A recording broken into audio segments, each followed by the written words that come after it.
दोस्तों सोचिए ज़रा, क्या होगा अगर एक इंसान एक साल के लिए एक अकेले कमरे में बंद हो जाए, जहाँ ना उसके पास टीवी हो, ना स्मार्टफोन, ना ही कोई बुक जिसे वो पढ़ सके। क्या वो पूरी तरह से पागल हो जाएगा या और भी कॉन्शियस हो जाएगा? तो इसे जानने के लिए हम देखेंगे दो दोस्तों की कहानी को। दोनों दोस्त यंग होते हैं और दोनों बिजनेस करते हैं। एक बार दोनों दोस्त एक साथ बैठे हुए होते हैं और बात कर रहे होते हैं कि क्या होगा अगर एक आदमी एक साल के लिए बिल्कुल अकेला एक कमरे में बंद हो जाए, जहाँ ना उसके पास फ़ोन हो, ना टीवी और ना ही कोई गैजेट। तब उसका दोस्त बात को मजाक में लेकर कहता है, एक साल की तो बात है, निकल जाएगा आराम से। फिर वो कहता है, अगर ऐसा ही है तो तुम साबित करके दिखाओ, वरना यह कहना छोड़ दो। तब उसका दोस्त मान जाता है और ये कहता है कि अगर तू ऐसा कर पाया तो मैं तुझे 10 लाख रुपए दूंगा, पर अगर तू हार गया तो तू मुझे 10 लाख रुपए देगा। तब वो अपने ही घर के एक कमरे में कैद होने का सोचने लगता है, जहाँ रोज़ उसे सिर्फ खाना दे दिया जाएगा। उसका दोस्त उससे कहता है, अगर तुम्हें अंदर कोई परेशानी हो तो तुम अंदर लगी बेल को बजा सकते हो, जिससे गेट खोल दिया जाएगा और तुम बाहर आ सकते हो। फिर वह उस कमरे में बंद हो जाता है। शुरू के 2-3 दिन वो आराम से निकाल लेता है। अगले 10-15 दिन भी वो जैसे तैसे काट लेता है। उसके बाद उससे अकेलापन सहन नहीं होता, उसे घुटन होने लगती है। वह चीखता है, चिल्लाता है, दीवारों पर सर मारता है। वह बैल बजाना तो चाहता है, पर उसे वो 10 लाख रुपए याद आ जाते हैं। कुछ दिन ऐसे ही चलता रहा। उसके बाद उसे रियलाइज़ हुआ कि वो बिल्कुल अकेला है।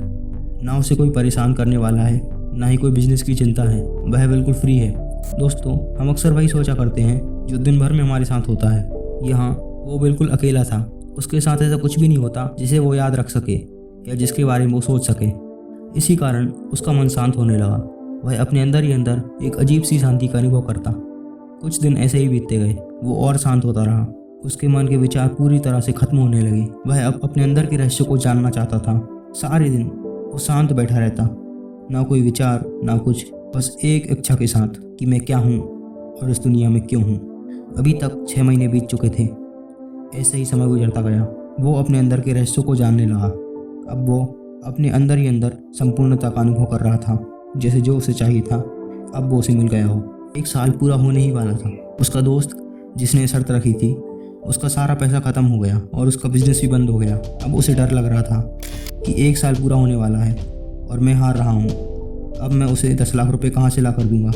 इस डर से वह अपनी रिवॉल्वर लेता है और उसे मारने के लिए उस कमरे में पहुँच जाता है। जब वो वहाँ पहुँचता है, वो कमरे को खुला पाता है और उसका दोस्त वहाँ नहीं होता। उसे वहाँ एक लेटर मिलता है जिसमें लिखा होता है, मेरे दोस्त, मैं 1 साल इस कमरे में बिता चुका हूँ। 5 साल का आखिरी दिन है। तुम्हें मुझे 10 लाख रुपए देने होंगे, पर मुझे नहीं लगता कि मुझे इनकी आवश्यकता है। इसीलिए मैं इस शर्त को यहीं पर ख़त्म करता हूँ। मैं यहाँ से दूर जा रहा हूँ। मुझे ढूंढने की कोई भी ज़रूरत नहीं। कहानी यहीं पर ख़त्म हो जाती है, जो हमें बताती है कि एक व्यक्ति कैसे अकेले रहकर अपने अंदर के रहस्यों को जानता है और अपने जीवन को और भी ज़्यादा सुधार लेता है। जो हमें बताती है कि अकेला रहना कोई श्राप नहीं, बल्कि वरदान है, जो हर किसी को नहीं मिलता। ये उन्हीं को मिलता है जिसे ये ब्रह्मांड बदलना चाहता है। यदि आपको भी अकेला रहना मिला है तो इसे समझो, ये कोई शर्म की बात नहीं, ये तो एक वरदान है जो हर किसी को नहीं मिलता। तुम इसका सदुपयोग करो और अपने आप को बदलो। कुछ लोग अकेलेपन में डिप्रेशन में जाते हैं। वो सिर्फ यही सोचते हैं कि मैं कितना अकेला हूँ, मेरे पास कोई ऐसा दोस्त नहीं जो हर पल मेरे साथ रहे। पर ऐसे लोग अकेलेपन के नुकसान ही देखते हैं, जो कि बूंद भर भी नहीं, और उन फायदों को नहीं देखते जो समुद्र के समान है। अगर अकेले हो तो तुम्हारे पास टाइम है कुछ कर दिखाने का, अपनी मंजिल को पाने का। दुनिया को छोड़ दो, अपने आप पर काम करो। जो तुम्हारा है वो तुम्हारा ही रहेगा, और जो तुम्हारा नहीं था उसकी चिंता क्यों। जो तुम्हारा सपना है उसके लिए संघर्ष करो और अपनी गलतियों को सुधारो। और अंत में मैं बस यही कहना चाहूँगा कि संघर्ष तो हर कोई करता है, पर सफलता वो पाता है जिसे अपने आप पर विश्वास हो। बार बार प्रयास करो और एक दिन ऐसा आएगा जब तुम सफल हो जाओगे। अगर इस वीडियो से तुम्हारे अंदर कोई हलचल हुई हो तो वीडियो को लाइक करो और ऐसी वीडियो के लिए इस चैनल को सब्सक्राइब कर लो। धन्यवाद।